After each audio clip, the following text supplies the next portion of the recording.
Going to walk through how to create a shape map in Flourish, what's known as a choropleth map. This is choropleth maps. So maps where different shapes, different parts, different areas are coloured in different ways.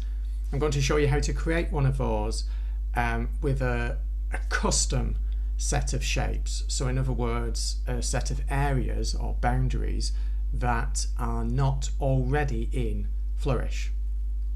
And we're going to do this to Birmingham wards. So in this particular situation, we're looking to create a map with the wards of Birmingham, so the different parts of Birmingham that elect different councils.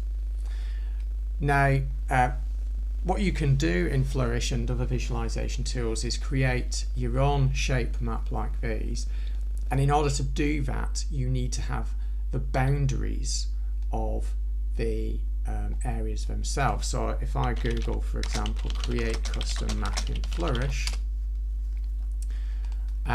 this actually takes you through the process to some extent.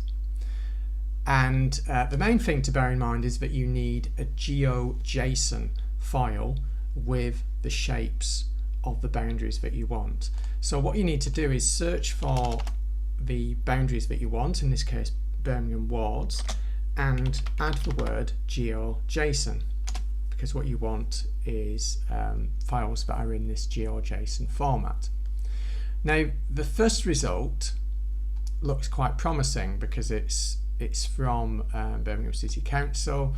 You would go here and go to the resource. This doesn't look like geoJSON. What you're looking for is something that looks a little bit like this. It's got lots of curly brackets and things like that. However, this doesn't have any coordinates in it, which would be used to draw the shape. So this actually doesn't work. Instead, I'm going to show you this one. This is on Carto, which is a mapping tool, and actually this is a map that I created some years ago. And the nice thing with maps on Carto is that if I go to this map, there is a download option. If you click on that download option on a map on Carto, you will have a number of different options in terms of how you want to export that data set. And the option you obviously want here is geoJSON, because that's the file format that Flourish and other tools use. Some tools will use SHP, what's called a shapefile. Some will use KML, but in our case we're using geoJSON. So if we click on that, it's going to download that data to our desktop. And at this point we can switch to Flourish and create a new visualization to use those shapes. Now, on the projection maps section, you will see there are a number of built-in shapes, US counties, UK constituencies, but we don't have wards in the UK, or indeed Birmingham specifically, just their wards. So we can click on blank to upload our own geoJSON. If I click on that, I will get a blank visualization, and what I need to do is go to the data tab here and upload the data here. So I'm going to click on that. I'm going to quickly locate the file that I just downloaded, and you will see it's been added to the map on Flourish. And we can tell it's worked because this geometry column here, column A, we can actually see the shapes of each ward. We can see the boundary of each ward. But if you go to the preview, it will be blank. And the reason for this is that you need to tell it that this is not a world map. So at the moment, over here on the right hand side, you will see the projection area, which is already opened up. This has a bounds section which is defaults to world, what we want to select is auto, and if we select auto, it will automatically limit itself to the boundaries of the shapes, the boundaries that we've imported as data. So actually on the world view it's probably there somewhere, but it's really small. On the auto view it's just setting the boundaries to the edges of the shapes that we've imported. And as you hover over it, you'll be able to see the different shapes of the different boundaries that you've imported. So this has worked. We've now got the boundaries into Flourish. The only thing we need to do now is actually include some values that will be used to color code each of these areas so that people can actually see the differences between them. And to do this, you go back into data, and we just need to create an extra column for those values. So I'm going to insert mine between B and C. Let's call this, what can we do? Let's just say crimes. Okay, so I'm going to put some random numbers in here,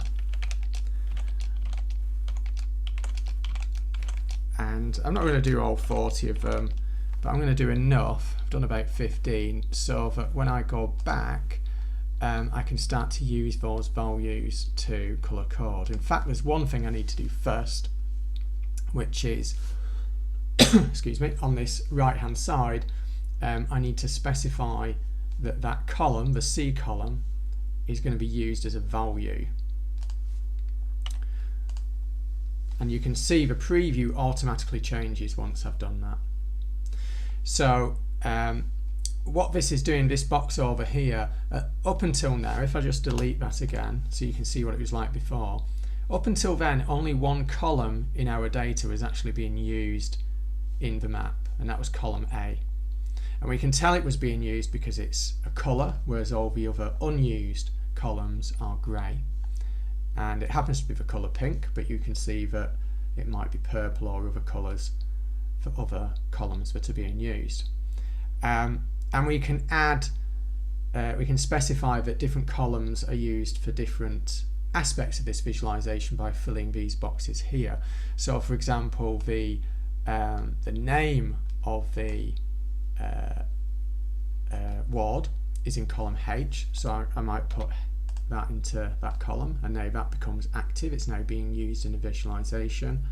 And of course we've already said that the value that we want to use is in column C. We don't have to use all of these boxes, but this is how we can start to build our visualization. So we've got a column with the shapes in them, we've got a column with the names in them, and we've got a column with the values that are going to be used to color code. Now I can return to my preview and start to customize this a little bit further. And probably the one other thing that I'm going to want to customize is the color code that's being used. At the moment we've got quite an ugly color code and legend which uses a different color for each number, and we've got the legend which labels each number separately. We don't want to do that because we're not dealing with categorical data, we're not dealing with a number of different categories, each of which have their own color and their own legend. What we want is a kind of a sliding scale of colors.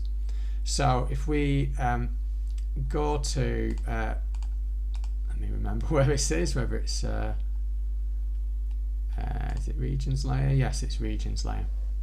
So if you go to the regions layer, you'll notice the colors are controlled here, and it says scale type, and currently this is set to categorical. So this is assuming that we're dealing with categorical data.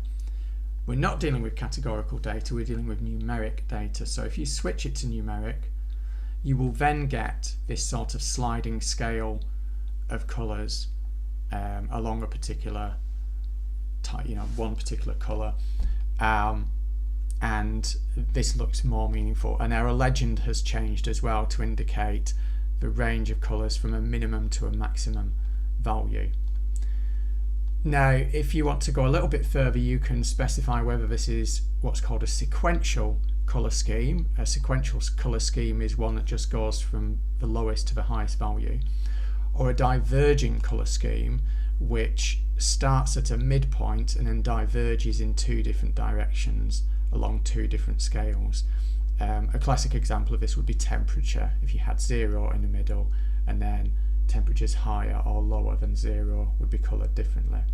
And you can specify what this might be. So for example, I might want it the other way around rather than red to blue.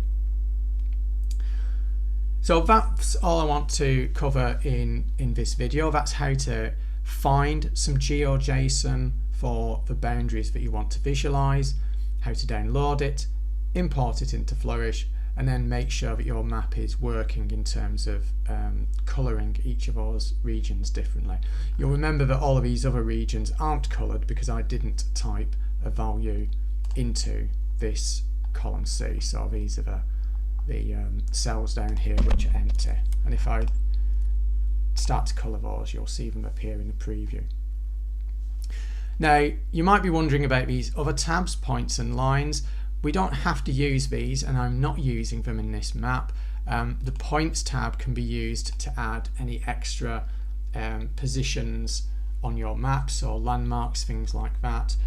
It's filled with some template data which you can just delete. But if you did want to add points, you could do that here. And likewise, lines is used to add lines on top of the map if you wanted to show routes or rivers or things like that. And again, we don't need to use that. I'm just going to give the name to my visualization, and that's it.